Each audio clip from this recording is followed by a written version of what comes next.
This kid was born with no gift for magic, the lowest rank the tower had ever tested.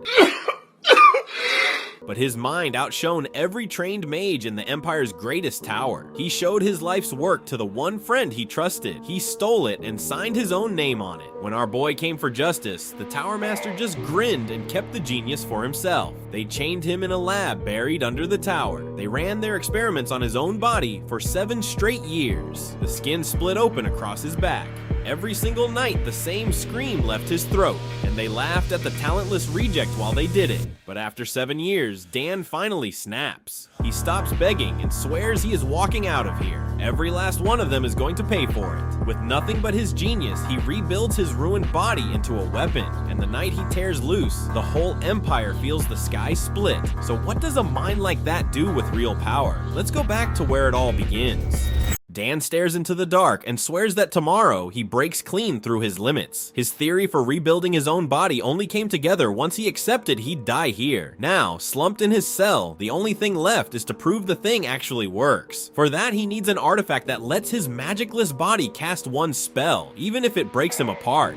Tomorrow evening, he tells himself, he finally takes his freedom back. The long night passes, and the day of his plan dawns over the magic tower. Right on cue, a researcher tells the trash to get up and go clean the alchemy lab. The others pile on, mocking him for whining about a little experimenting. One gets in his face, scarred and furious, screaming at him to answer. From the dark doorway, Dan swallows it and gives them a flat yes. He carries a metal jug through the lab and starts cleaning the place alone. Then the quiet drags him into a memory, a voice asking if he's really cleaning all by himself. He turns, and it's Rovelin, an old friend with bright red hair. Rovelin tells him she came to say goodbye before she leaves for good. A researcher recalls she won a spot to study in the Magic City, a rare privilege only top talents ever get. She wishes him luck, but Dan just goes quiet and says nothing back. Then she puts her offer on the table again and tells him to come with her to the city. There, she says, no arrogant fools would look down on him and he could finally learn in peace. Then she catches herself flustered, snapping that she only wanted someone to talk to, but Dan stands in the bright doorway and turns her down flat, telling her he's staying here. That answer lands hard, and Rovelin can't hide how much it stings. Still, she promises she'll send him letters anyway. Even now, Dan figures she never understood any of it. She's got no idea what they've been doing to him every single day since. In his memory, she reaches back, telling him to hurry up and follow her out.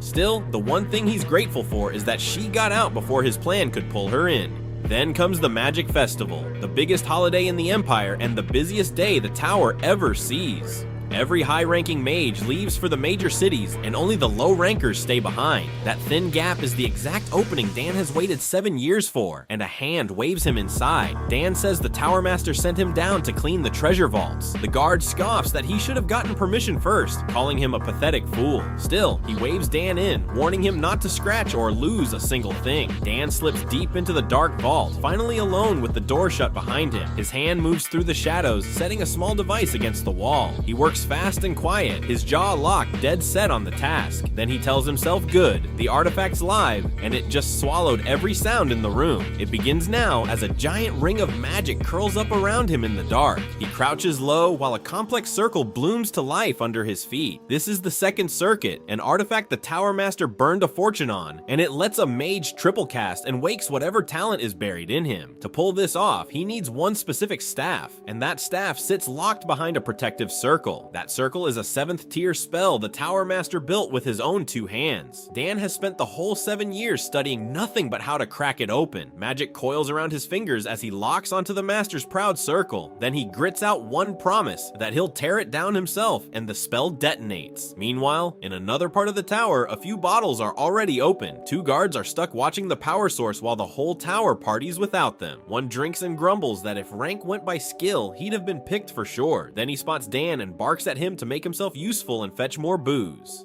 The guards keep dreaming, swearing that once they make Tower Master, the cheap drinks are over. One jokes the drinks are on him if it ever happens, while Dan's hand quietly starts to glow. The guard laughs hard and tells him he'll hold him to those words.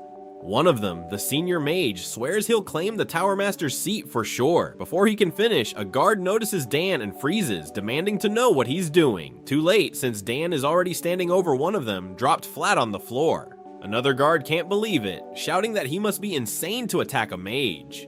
Then the senior mage levels his staff, snarling that a lowly rat dared to harm a mage. He swings the staff up and casts a rank 3 spell, a tidal wave, daring Dan to survive it. Dan doesn't even flinch and just notes it out loud, rank 3 magic. Then the earth answers him, jagged stone tearing up out of the ground. A thick stone spear forms fast and rockets straight at the senior mage. The senior mage barely gasps before that spear crashes down on top of him. He hits the floor clutching the rubble, stunned, asking how a mere rank 1 can cast at all. Dan walks up calm and asks if it really shocks him that a test subject can cast magic. Then he tells him this is what toying with people gets you, him, and the whole tower both. From there, Dan walks deep into a wide hall lit up with glowing circles. He admits it's his first time ever seeing this thing up close. In front of him floats the tower's power source, a huge glowing heart, the thing all 7 years were for. Now he'll pull the mana straight out of it to start defying heaven, with no clue what failure would do to him. A massive magic circle burns to life across his bare back. He decides he'll never know unless he tries, and his hand closes on a golden staff. He drives the golden staff down and it hums with raw power. Standing dead center of the circle, he pours everything he has left into it.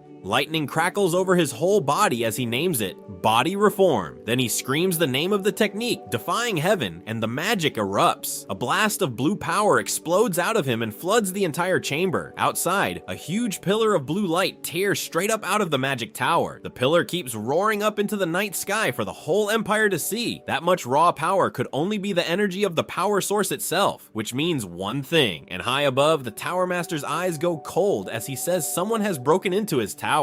The moon hangs over a field of broken stone, the whole place blasted flat. Down in the rubble, a hand twitches, and a ragged cough rattles out of the smoke. Dan drags in a breath, half buried, barely able to move a muscle. The blast was strong enough to flatten the whole area, and he's still breathing through it. He looks himself over in the wreckage and figures the thing actually worked. Then his head snaps up because he feels it. Someone is close. Faint blue circles flicker around him as the presence closes in fast. It's the Tower Master, hair streaming, riding his own magic toward the blast. Dan knows the man felt his guards drop, and he can't be here when he lands. Blue light wraps around his hands as the escape spell kicks in. The magic flares hard, and the whole spot lights up bright blue. Then the smoke thins out, and Dan is already gone. The Tower Master drops into the rubble, staff in hand, scanning the wreck. He crouches over a fading circle and reads it as a teleport spell, and whoever cast it just slipped away. He swears it makes no difference. The Emperor himself, or some random kid. Then he throws his head back and screams that he'll hunt them down and kill them. His rage cracks through the ruins as he tells them to just wait. Far away, Dan lies by a stream, eyes shut, too drained to move until the water pulls at him. His eyes snap open and he bolts upright, splashing in the shallows. He takes in a quiet green forest, no tower, no rubble anywhere. Then he catches his own reflection staring back from the water, and the face looking up at him is not the one he knows. He touches his cheek, his hair gone pale and washed out. His brown hair has turned a dull, ashy gray, and his dark eyes are now a clear, bright blue. He wonders if the body reform turned him into a completely different person. He remembers it all. The fight with the tower crew, the body reform finally firing. He jumped out with a teleport spell before the master could reach him and woke up here. None of these plants grow near the tower, so his jump crossed half the continent. That lands on him, and a stunned little laugh slips out. He says it plain. The body reform worked, his backup spell got him out, and he's free. Dan flops back laughing, picturing the master's rage now that the tower lies wrecked. Still, his grin fades, because this alone won't bring the tower down. The master they call the Omnipotent One already has every counter ready. Dan tells himself he'll grow stronger while the tower rebuilds, all for his revenge. He reaches toward the sun and swears to tear down everything the master built. Revenge and proving he's a real mage. That's the only thing driving him now.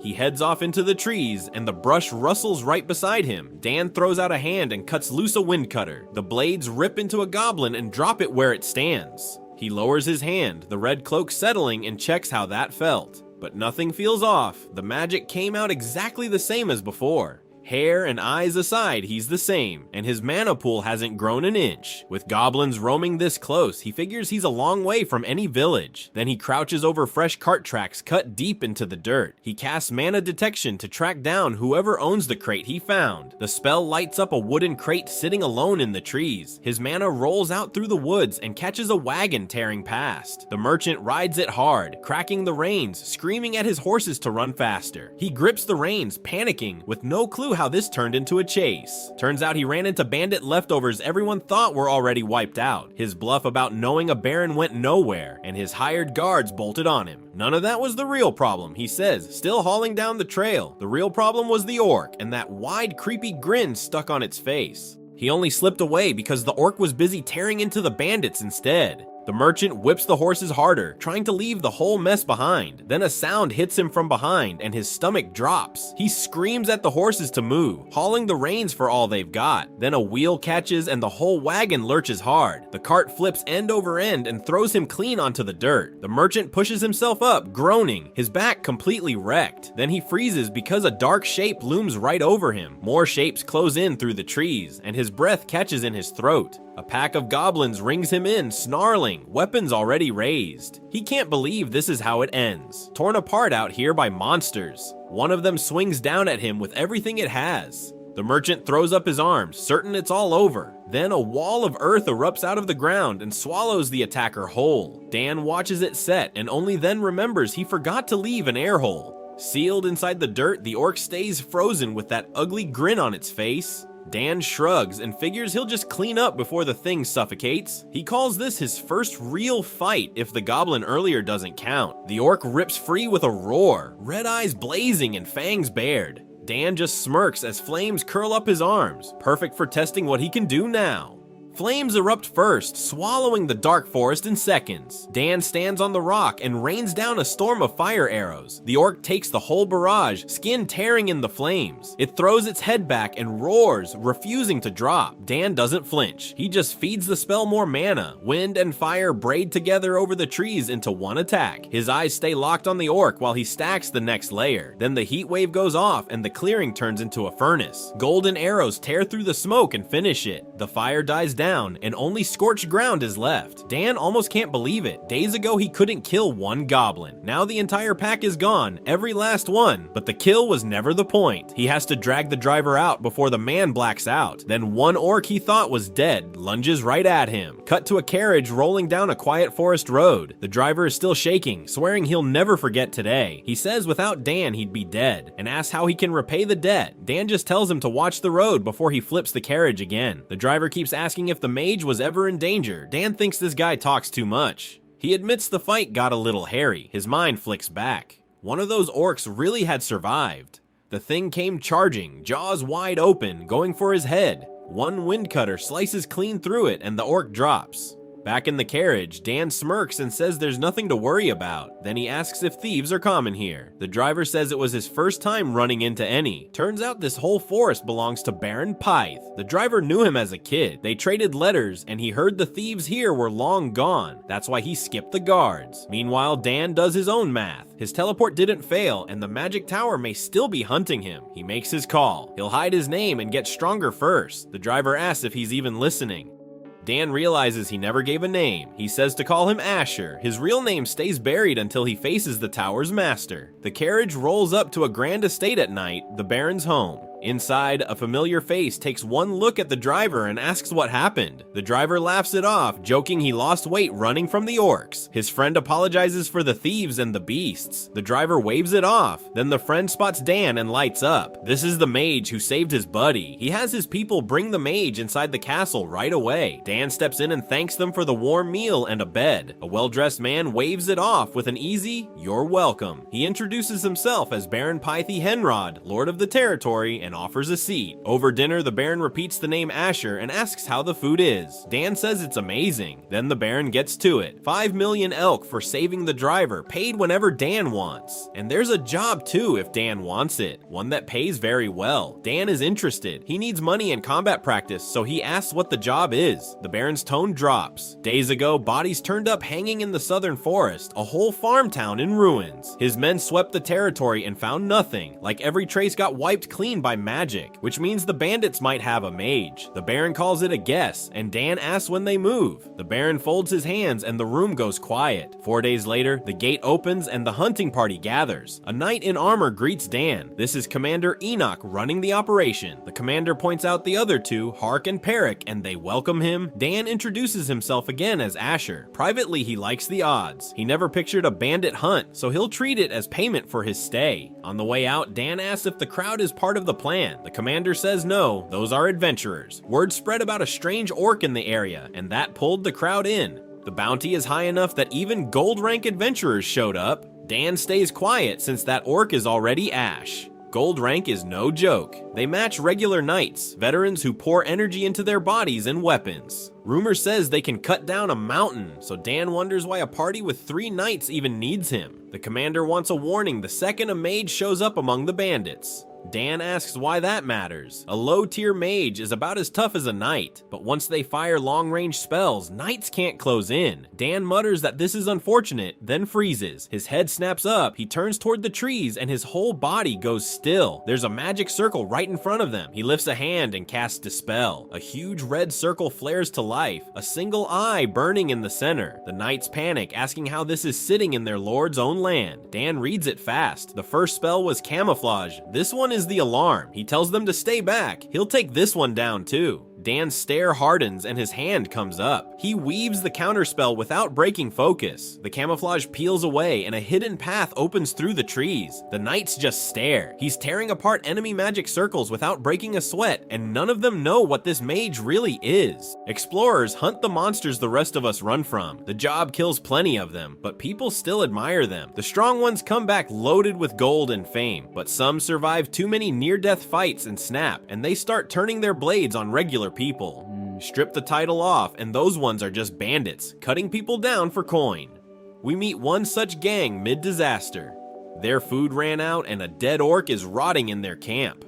One of them barks at the rest to go hunt down some food. Their swordsman spots the hunters creeping through the trees. The camp goes still and waits on his word. He wants to strike now while their guard is down. One bandit tells him to wait. That one is the gang's mage. He warns that nobody has measured this enemy yet, and a stronger circle than his means they lose. The rest get twitchy since the targets could move any second. Then the leader speaks up and says there's still a way out. One bandit keeps whining about every man he's lost. The leader tells him to shut it and think. He groans about an orc that laughs like a clown, the thing that's been killing off their crew. Someone pitches raiding a fresh village, but the Baron is already furious about the bodies they strung up in the trees. The blue-haired one says they've hidden under concealment magic long enough, and it's time to move. That's when it hits. Fire erupts out of nowhere and swallows him whole. The whole camp goes up in a roaring wall of flame. One bandit spots a glowing circle in the smoke. This is no accident. It's a spell, and it lands on all of them at once. They've been found. The next blast throws the bandits clean across the clearing. One of them eats a hit to the face and drops, blood in the air. Another screams a name through the smoke. One survivor pieces it together. Their mana barrier shattered, and breaking a barrier kicks the recoil straight back into the caster. A bandit throws up a glowing shield, swearing he'll take the enemy caster himself. Their swordsman shoves through the fire, cursing the Baron for sending a whole crew. He slams blades with one of the enemy knights. He promises to mail their heads to the Baron. The knight just laughs him off. Meanwhile, another bandit bolts for the trees, cursing, because Dan is already right behind him.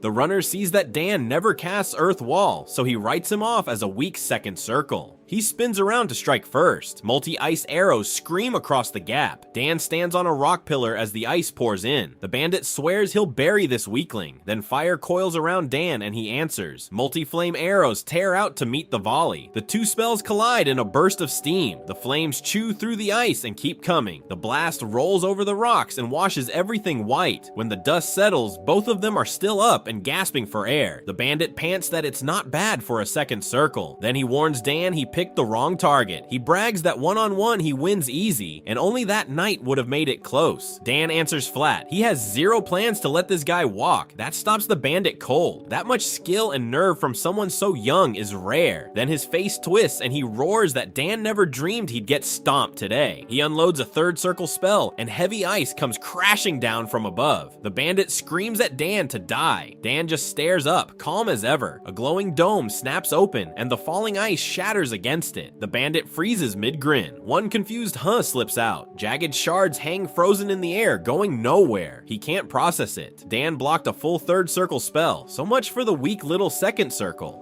Then the ground answers. Raw earth power coils up around Dan's boots. Dan's fist drives down and the dirt splits open. Thick spears of stone burst straight up out of the earth. The bandit reels. How does a second circle throw an earth spear? Dan only says, well. Dan's hand lights up again as he tells the guy to take a wild guess, and it clicks behind his eyes. Not only did Dan land a third circle spell, he's running 4 attributes at once. The horror sinks in. Dan hid his real strength the whole fight, and the hit lands. The sun drops low as the bandit crashes down by the rocks. Finished. Dan breathes out. Good thing he came, he figures, since now he knows how to fight a mage. But deep in the trees, a hulking shape twitches and lifts its head. A gold pendant catches the light against its skin, and there it is, a giant orc with a blood-soaked grin and a bloody axe. The same clown-faced thing that gutted the gang. Dan's night is only getting started. Panels 1 to 59. Chars 4741/4720. 2 days before the expedition, Dan brewed a potion from magic tower ingredients. He calls it a circuit dilator. It dragged him back to his years as a test subject in that tower. He hated testing on himself again, but it worked. It pushed him to the 3rd tier. Back to now. Dan stands alone in the burnt clearing, catching his breath. He looks down at the beaten mage and figures the guy is done. He wants proof he cleared the job to earn some trust. Then a glint catches his eye. It's the wand the bandit was swinging around the whole fight. Dan crouches and turns it over in the last of the sunset light. It's a magic stone wand with a spell baked in. It cuts cast time and boosts ice magic. He figures it could come in handy. Then a voice calls out. One of the expedition men comes sprinting over, waving, glad Dan is in one piece. This is Perrick. Perrick says he was worried sick, but the bandits are handled. Dan plays humble and says the guy was tougher than he looked. Perrick eyes the torn ground and knows it was brutal. The leader is still loose, and a knight named Enoch is dealing with him right now. Dan asks if he can check one thing before they head back. Perrick grins and tells him to go ahead. He asks what happens to all the gear the bandits left behind. Perrick says the Lord gave the word. Anything that catches Dan's eye is his, as long as the group has no use for it. In his head, Dan pictures Baron Pythe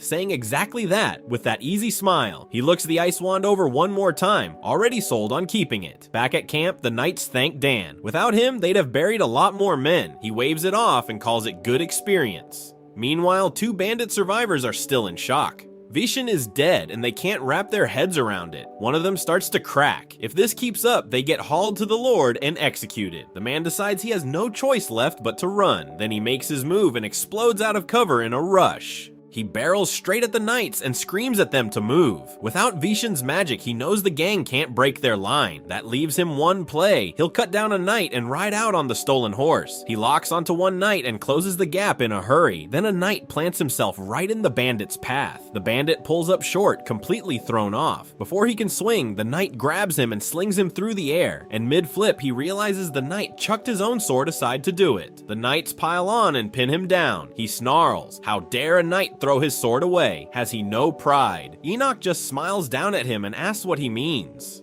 Pride is for the living, he tells the bandit right before the blade comes down. Enoch stands in the mess and apologizes for the ugly scene. With more time, he'd have taken the head off clean, he says. He doesn't usually fight this sloppy. Dan clears his throat and says nice work. Then Dan asks why he's leaving some of them breathing. Enoch caught word that a few familiar faces are mixed in with the bandits. He figures they might be survivors from the Farmtown raid, so they'll haul them to the castle and check who they are first. A knight calls the order down the line. Pack up and move the prisoners back to the castle. The knights drag a bandit up onto his feet. The man just groans. Then one prisoner snaps. He doesn't want to die out here. A knight shouts at him to hold still. Another man says he'll deal with the guy himself, but Dan lifts a hand and stops them. He can feel the air around them turn wrong. The prisoner babbles and throws out a hand, begging anyone to hold on to him. Then one of the knights catches the thick smell of blood drifting through the trees. The whole group goes dead still on the path. Then a huge shape tears into them out of the tree line. A body hits the dirt with blood spreading out under it. The men reel back. What is that thing? And is it really the orc nobody could kill? Dan keeps his eyes locked on it. It's possible. He wonders if you can even call this thing an orc. It's the one the adventurers failed to put down. And it isn't alone. Dan can sense a couple dozen more spread through the woods. That huge one has to be the leader of the whole pack. Dan knows the shape from before. The mouth curls up into a frozen grin and it towers over every orc around it. The thing must have evolved. Then it charges in with its weapon up and goblins swarming at its side. A knight roars everyone into formation. Clear the goblins first and worry about the orc after. A knight meets the charge head-on, blades ringing off each other. The orc's foot slams down and the whole ground shakes. A sword flash cuts the air while the fighters scatter around the swing. The blow lands hard and rattles everyone near it. The orc's face is already a torn, bloody mess. A knight carves deep into its side and blood sprays out. For 1 second, the path goes dead quiet. The orc just grunts and shrugs the whole thing off. Then it reaches down and snatches up one of its own goblins. The knights freeze, not believing what they're watching.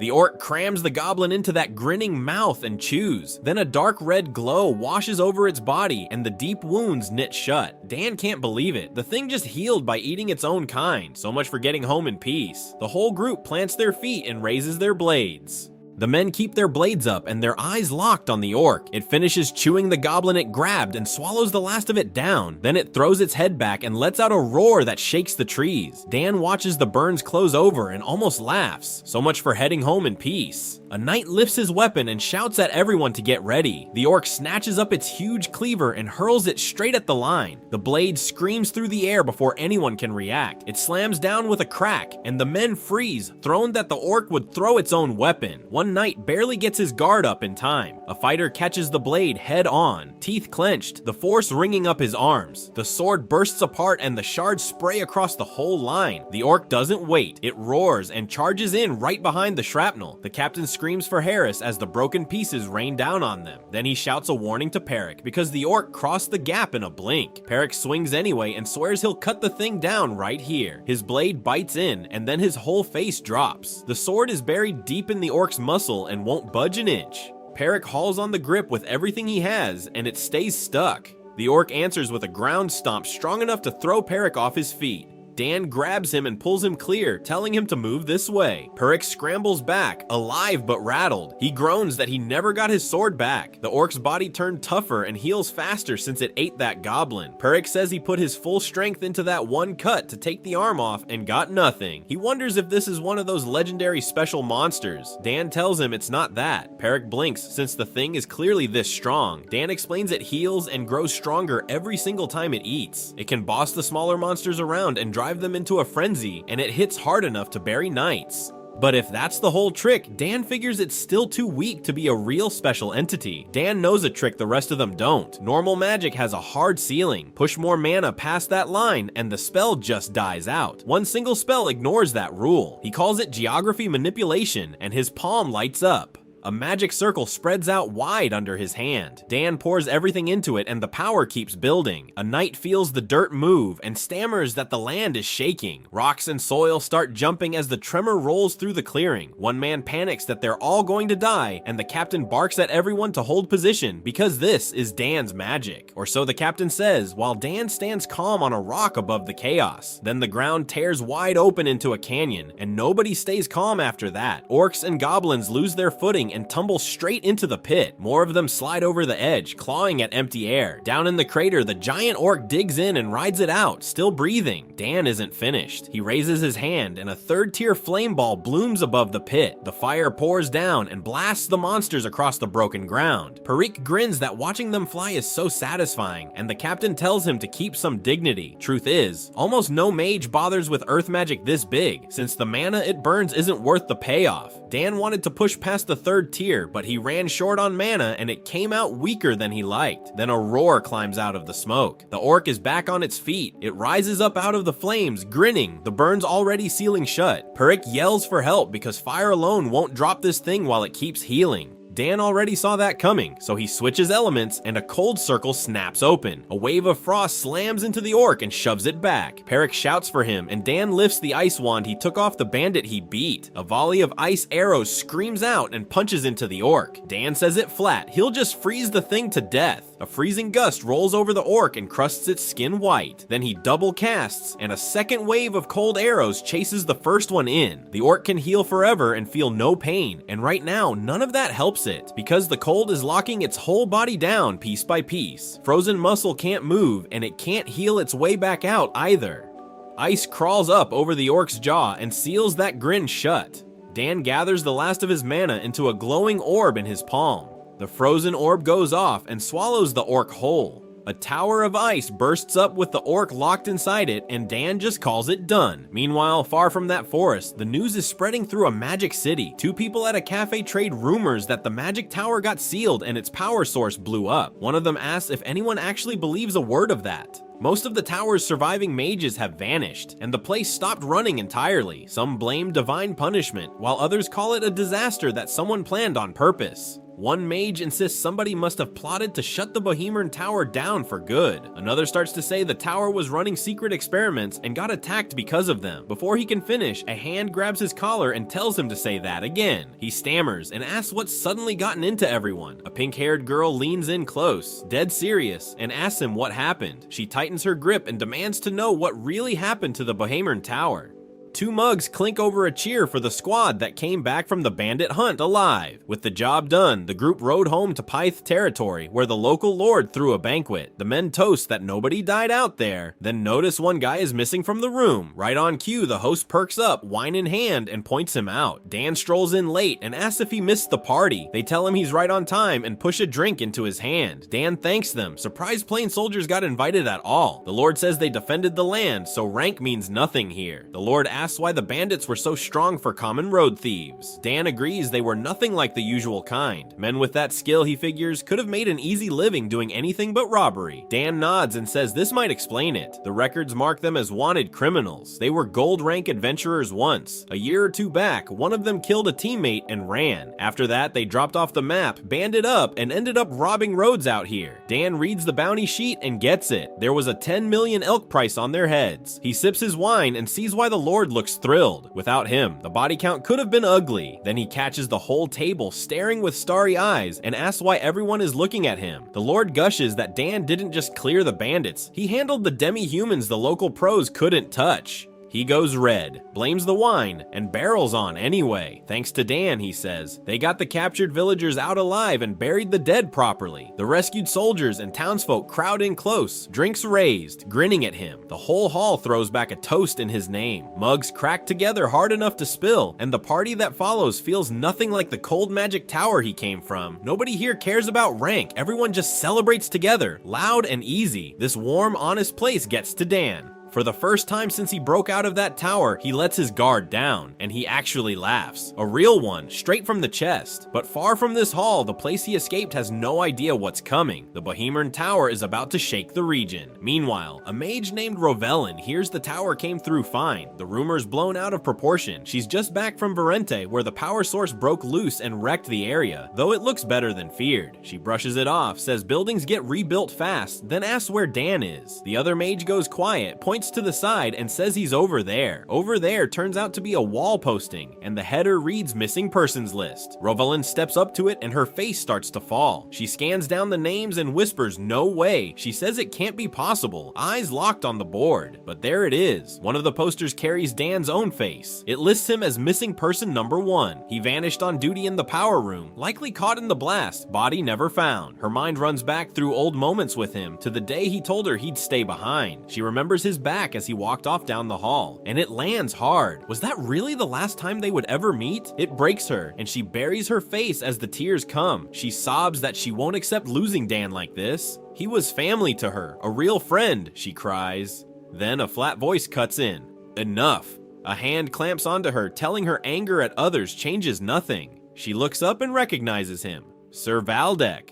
She asks Valdek straight what actually happened at the Magic Tower. He lays it out. During the Magic Festival, the senior mages were away, and the power source went berserk and killed everyone in the core. Worse, years of stored research burned up, and the vault's magic circle took damage that can't be undone. Everything in the vault, the spellbooks and the artifacts, all gone. Valdek says the loss is past counting, but the loss he truly regrets is test subject 77. With that brain, he says, they could have recovered all the lost research. That subject is Dan. Still, Valdek says they can take payback. They lost the main culprit behind the surge, but turned up a clue. Rovelin asks what he means. 3 hours before the surge, he says, one person vanished without a trace. He pulled every string the tower had to dig into their past, then holds up what he found. It's a small red symbol, and Rovelin knows it. The mark of the black Black Hour. The Black Hour is a hidden cult of mages whose whole goal is to rule the world through magic. Nobody knows how they slipped into the tower and set the power source off, but Valdek is sure they're behind it. To avenge everyone who died, he's building a strike team to hunt the Black Hour down, and a seat is waiting for Rovelyn. He can already read the answer on her face. She drops to one knee, grief turning into cold resolve, and Valdek says she's clearly already decided. "Thank you for waiting," a voice says. A few days later, Dan sits in the Pyth Territory Adventurers Guild. A guild clerk bows low and starts by apologizing to Dan for how the job went down. They'd rated the orc a high threat and sent gold rank adventurers, and it still went badly. Dan waves it off as bad luck. The clerk thanks him and slides the reward certificate across the table. With hazard pay and a bonus for the new orc's body, the total hits 24 million elk. After tax, 12.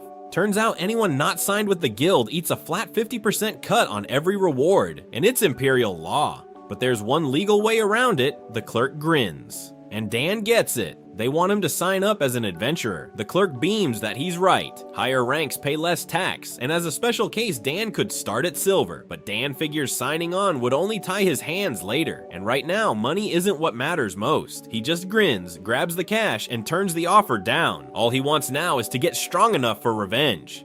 The guild clerk makes Dan one last pitch. Sign on, start at silver rank, and pay far less tax. But Dan barely listens. The man slides the form over. Money was never the point for him. He grabs the cash, grins, and walks, set on getting strong enough for revenge. Even after 7 years as a tower test subject, deep down he's still a mage. And a mage is always a researcher. That's why Dan hauls the variant's corpse into the guild storage. He pulls the sheet off for a full study. A preservation artifact has kept the whole body fresh. Dan masks up, figuring a Pytha guild owning gear like this is nothing special out here. One look and he winces. The red pupils and skin don't surprise him, but the torn mouth and oversized frame stand out. Dan crouches and calls it a mutation, not an evolution. Still, labeling it that simply feels off to him. Even as a mutation, there's no real basis for its regeneration, or for the monstrous strength it got from feeding. No normal orc grows this powerful on meat alone. Then his eyes catch a scar. Its regeneration could regrow torn flesh, yet this small wound never closed. Dan presses the scar and it clicks. The thing healed only after this cut, and the cut is a clean incision. No demi-human gains power after birth without evolution, which leaves one ugly answer. This variant was built on purpose. Dan stares down at the corpse, and that is the worst case he could have found.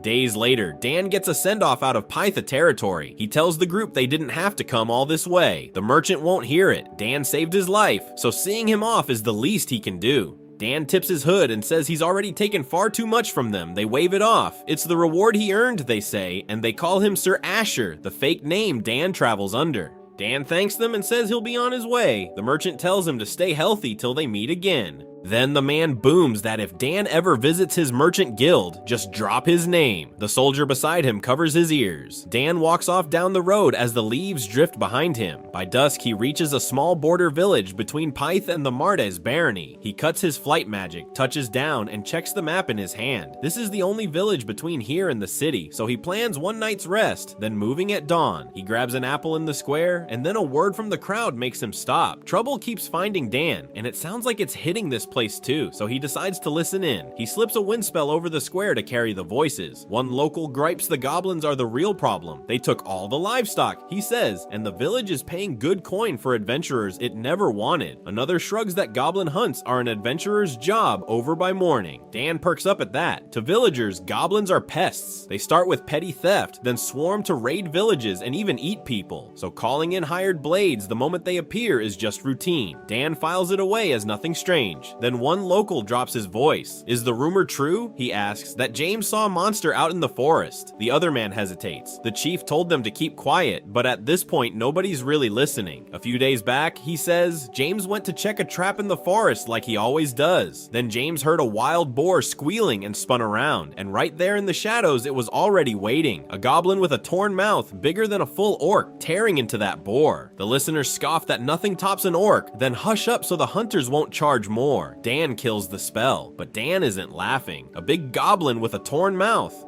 He just studied a variant with that exact torn mouth. It's far too clean to be a coincidence. So Dan heads into the forest, where the trees block out the light. Up ahead, an arrow comes flying through the green. It punches clean through a goblin's skull, and the thing shrieks out blood. That shot came from a party of silver rank adventurers, already deep in the hunt. The archer who loosed it grins and asks how that looked. A teammate just grunts, unimpressed. The others rib her for bragging about a kill right in front of her face, then drop it. They're working. Their leader Iris asks the scout if he's found any goblin signs. He points her to a cave nearby that looks like a goblin lair. Outside stands a totem of animal and human bones, a hobgoblin mark. With care, the den shouldn't be too deadly. Iris orders them to wreck every warning device and totem before anyone steps inside. Then Iris casts a spell, and a teammate blinks as their vision suddenly sharpens. Now they'll see fine in the dark with no torch, and the team calls her reliable as ever. With that, Iris leads them toward the mouth of the cave. Then she stops cold. One of them asks what's wrong. Iris says it's nothing, but she swears she just felt a flicker of mana. She scans the misty trees and there's nobody there. Then the brush rustles close by. Someone is already watching them. Deep in a pitch black cave, a fire crackles up ahead. Iris and her crew creep toward the light. A pack of goblins hunches around the flames, gnawing on bones and screeching. One goblin's head snaps up. It catches a glint of steel in the dark, but it is already too late. An arrow punches through the first goblin's skull and blood hits the wall. The crew springs the ambush and pours straight into the nest. A swordsman swings clean through a goblin and it drops screaming. Myrna figures this job is basically wrapped up. Iris tells her not to drop her guard yet. One of them volunteers to scout ahead in case a hobgoblin is lurking deeper in. Iris tells him to be careful and signal the second anything feels off. The scout creeps through the black, every step crunching on old bones. Then Myrna freezes. A noise in the dark just turned her blood cold. Her teammates ask what's wrong. She swears she heard a sound that does not belong here. The whole crew goes quiet and stares into the black ahead. A huge shape sits hunched in the shadows, and wet chewing echoes off the walls. Every one of them stops dead. What is that thing? A giant goblin is eating its own kind. It looks like a mutated variant, and the mission said nothing about this. Iris keeps them calm. They focus on putting it down, and she lays out a quick plan. Myrna takes the right eye, Mild and Loke stall it, and Iris says she will finish it off herself. Myrna leaps high and rains arrows straight down on the giant goblin. Up close, she knocks and fires again in mid-air, dead steady. One shaft tears into its right eye and blood sprays out. One of them yells at Mild to get his shield up. The swordsmen brace as the big one turns on them. Loke launches himself right at it. He cuts clean through the air, blade first. He is already certain the hit landed perfectly, but the variant's claw is faster and it is swinging right back at him. Iris answers with a mana burst and green light floods the cave.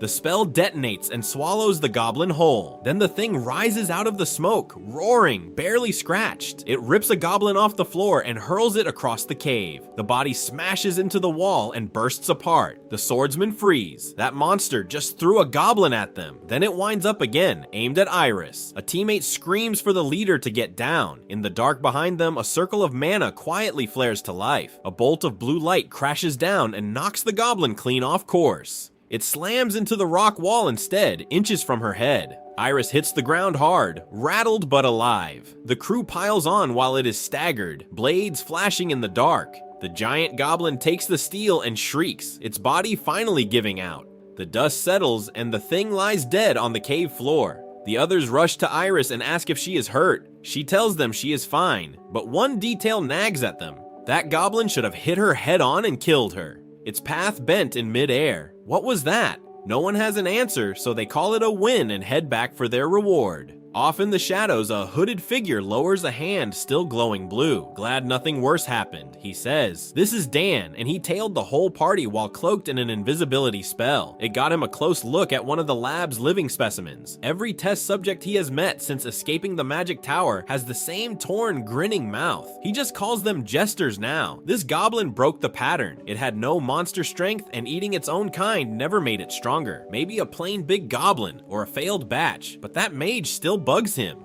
Iris sends Myrna to keep watch and the swordsman to sweep the side tunnels. Dan notes how fast she reads a whole room. She is freakishly sensitive to mana too. Her catching his magic outside the cave was no fluke. No useful specimen today, he figures. Then a new voice drifts in from the dark. A stranger strolls into the cave, muttering that someone came by while he was gone. The crew spins around, weapons up. Iris warns him he is no adventurer, and one more step means a fight. The man apologizes for the late introduction. He is the caretaker of this place, the one they just trashed. He looks over the wreckage. Even rewiring the goblin's brain never fully killed its instincts. Then he asks almost politely if they noticed anything strange about that goblin. Their silence answers for him. It was just a regular one, and the professor is going to lose it over this. Still, what is done is done. He decides to start with the part he can fix, and his fix is simple. Every one of them has to die right here. They cannot believe he will take the whole party alone. Of course he will. The specimen is dead and the experiment is blown, so loose mouths are a risk. Iris tries to bargain. If they swear to keep his secret, there is no reason to fight. The caretaker just smiles. And what guarantee does he have that they would stay quiet? Even if they would, he has no plan to let them walk. Honestly, he just wants to hear them scream.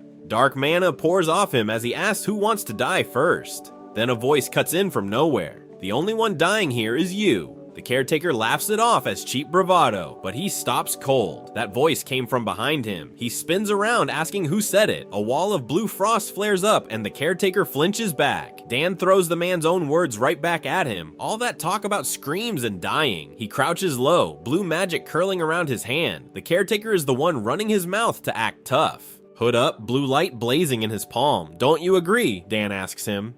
Dan never really planned to step into any of this. He came here to watch, nothing more. But if he hadn't moved, the caretaker would have wiped out the whole party behind him. One detail snagged him.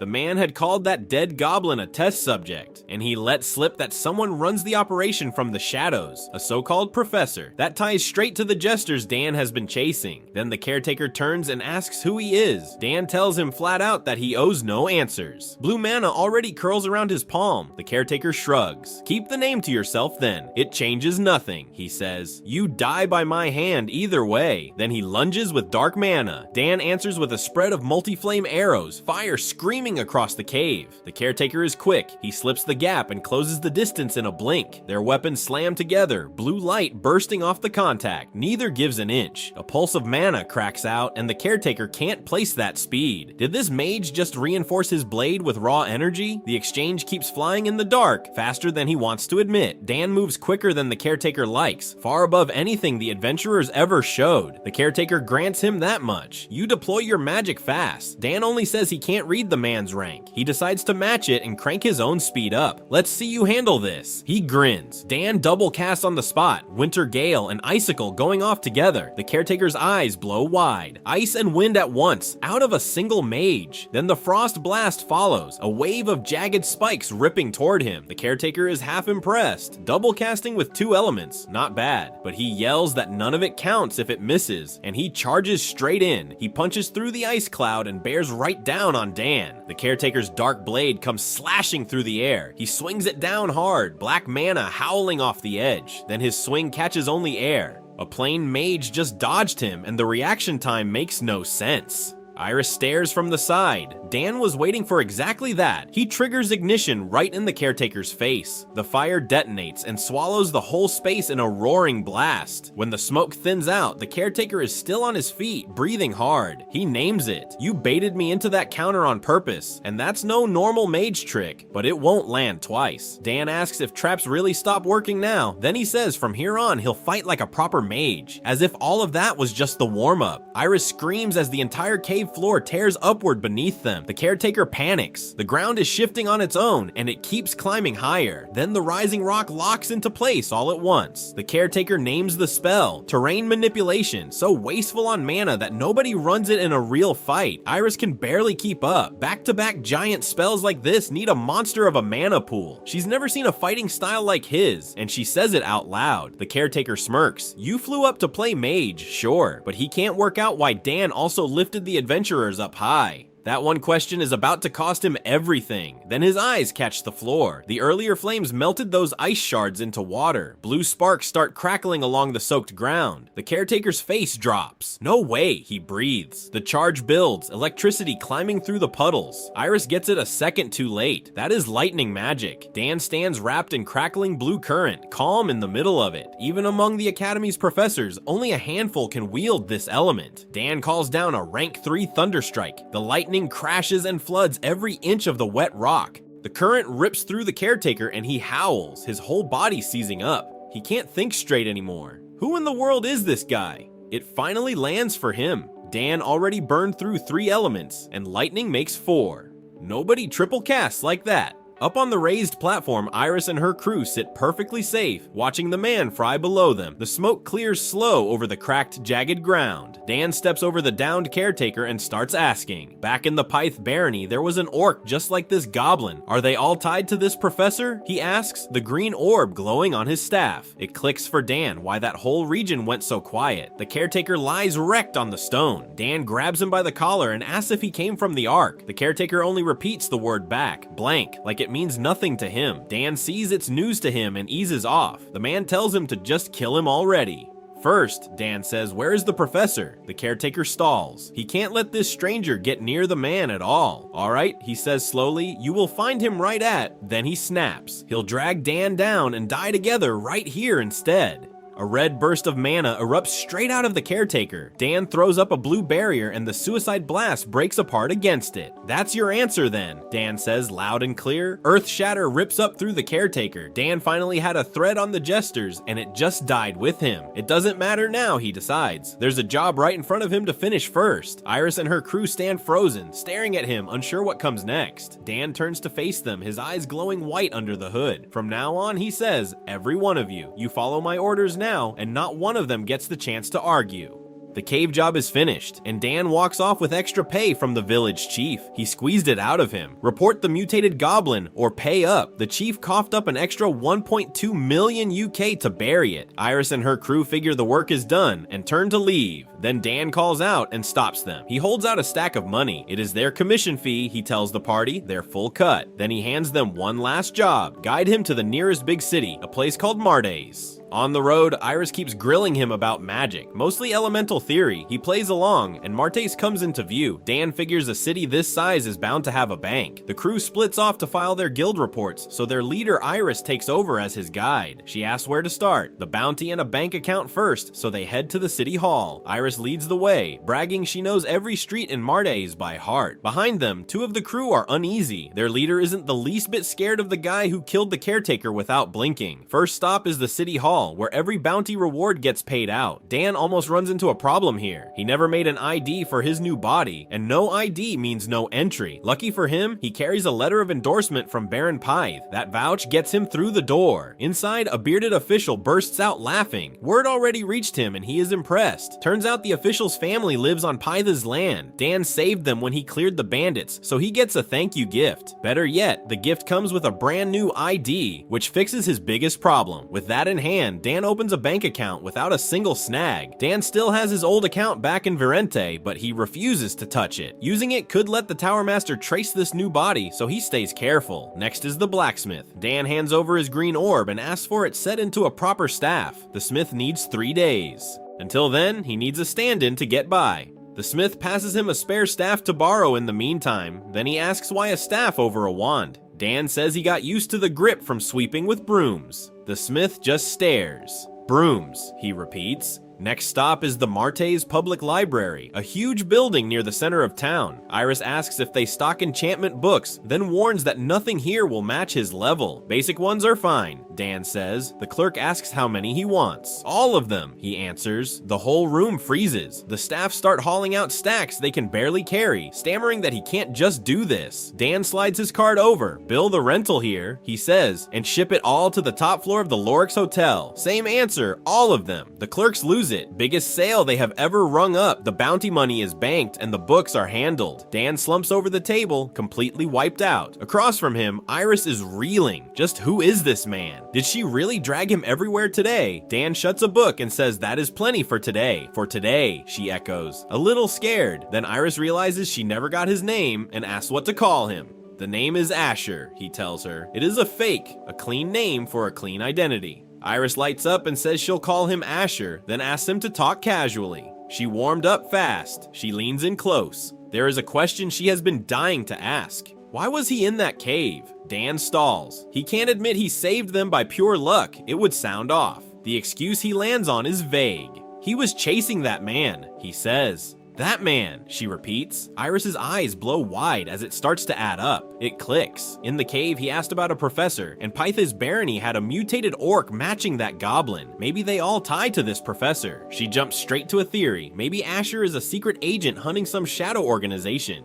Dan says he didn't get much from the cave anyway, but today was more than enough, so she can head home. Iris offers to walk him back since he is new in town. No need, he says, but fine. She sends him off into the night and promises to see him tomorrow. Alone at last, Iris lets out a long breath. That man is strange, she thinks. Her eyes follow his back down the street, still stuck on the question. Back in that cave, Dan threw out every element at a level she had never seen, with a mana pool too deep to measure. And despite how young he looks, his grip on theory beats most academy professors. A face like that on top, and he is bound to be popular with everyone, but the moment you actually talk to him, he turns stiff and awkward. Iris shakes her head, flustered. Why does his face keep popping into her head? Still, of every mage she has met since the academy, he is the most talented by far. She decides that tomorrow she will pull even more elemental magic out of him. Then fire erupts across the city, and Iris spins toward it. Her whole face drops. What is she even looking at? The flames are pouring straight out of the Lorix Hotel. That is the top floor Asher booked. Inside, he is down on the floor, one hand reaching for a card beside his scattered books. Outside, Iris catches a human shape floating in the middle of the fire, a spear in its grip. Her mind goes blank. She can't process it. Then the smoke splits open. A man stands dead center in the fire, a blade hanging from one hand. His hair is silver. His eyes glow blue. It is Asher, and whoever torched his hotel left him very much alive. Far from the burning hotel, in a marble hall, a report lands hard.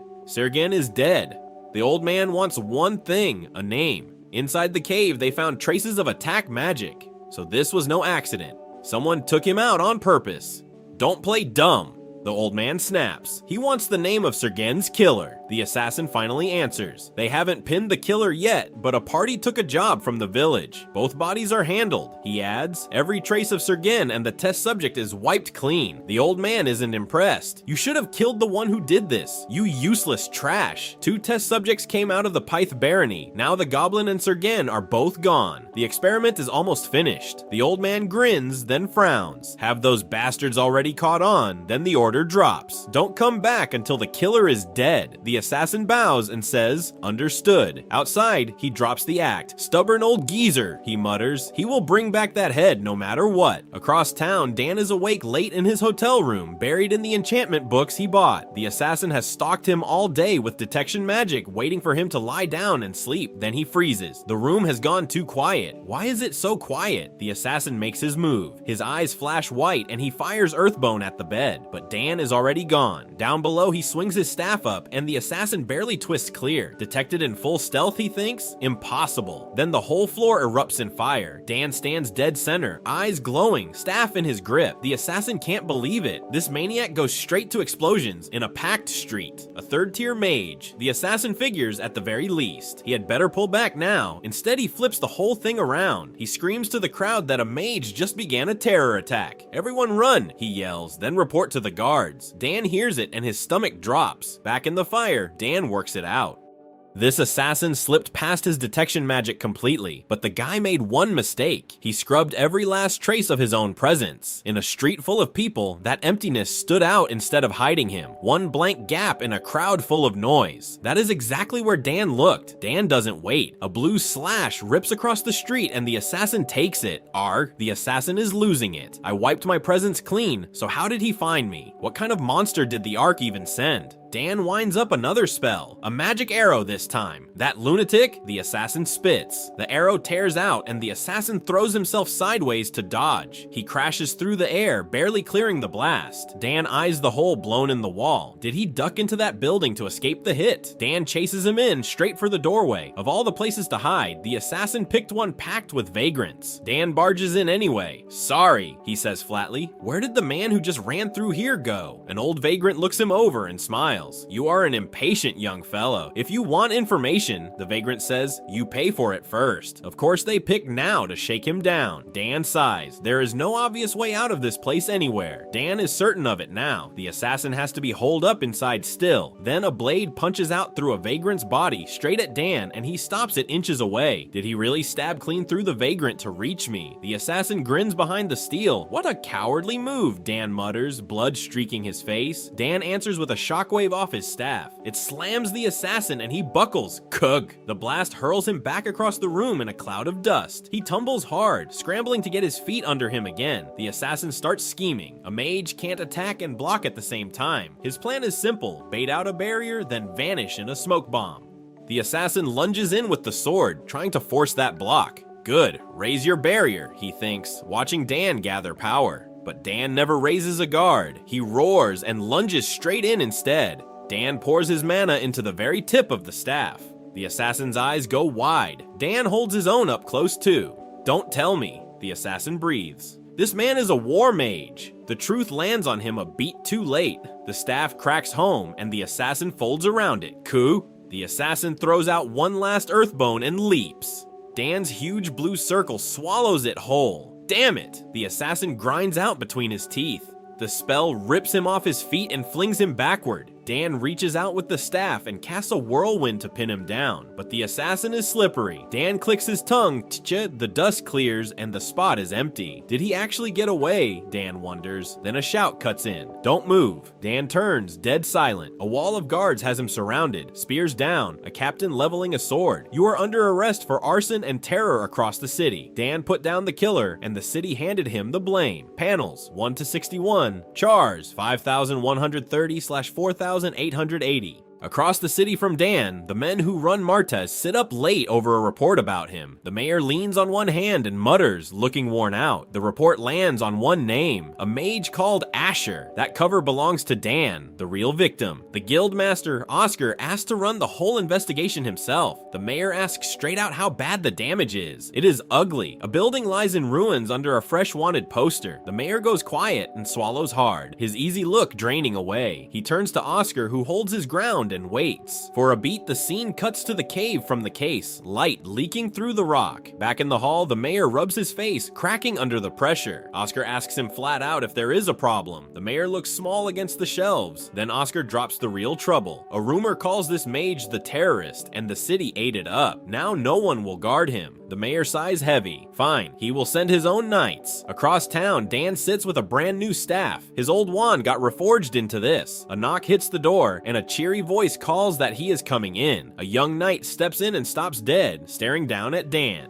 The knight asks if Dan has questions. Turns out he is the guard the mayor sent. Dan gets it fast. A guard means the city cleared his name. The knight gapes that this kid is third tier. Then Dan stands and asks if he can leave now. The knight shoots out of his seat. A shame, but it can't be helped, Dan says, and walks off. The knight sputters, asking where they're going. Half a day later, the sun is going down, and they are still walking. The knight finally cracks, yelling where they are headed. Dan reminds him of the deal. He can move freely as long as he sticks close. The knight groans about the long walk. Finally, Dan stops at a tall brick building and looks up. This is the place he meant to visit. The knight freezes. Dan stands there calm, staff in hand. Then Dan cuts loose. Fire roars up, staff raised high, a circle blazing at his feet. The knight looks genuinely scared now, rattled by what he just saw. Dan explains, this is about the assassin who tried to kill him last night. The knight asks if the assassin is really here. Dan answers with a flat yes. During the fight, Dan touched the assassin for a second and slipped a spell on him. It is tracking magic he got recently, called Trace, tying the target's mana to his own. The assassin never dispelled it, so the guy has no clue. The blue thread glows, leading the way. The knight is quietly impressed. Then his eyes catch on the gap just ahead. It is a dark stairwell underground, an old passage hidden beneath the street. Dan lifts his staff over a glowing circle. The trace runs straight down. His face goes hard. The knight stands beside him, tense. Then the knight's face drops. He lets out a shaky,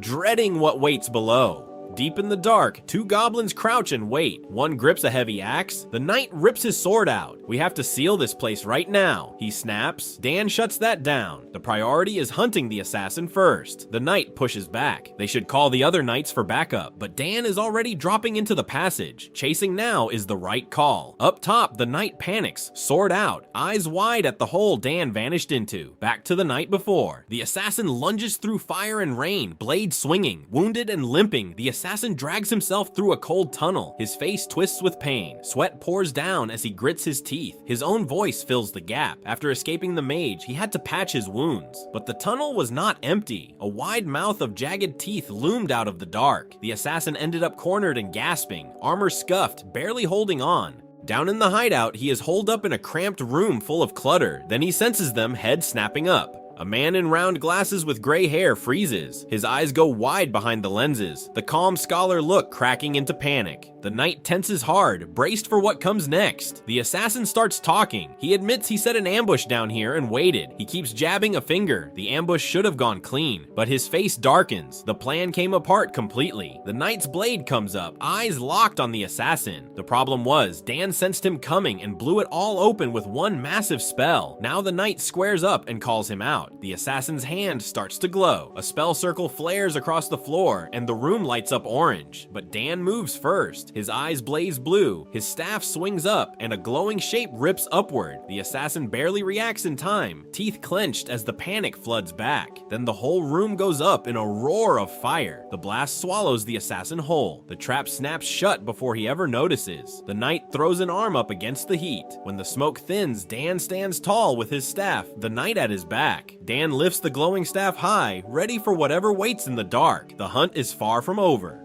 Dan comes face to face with the two men waiting at the bottom of the lair. His eye narrows as he sizes them up.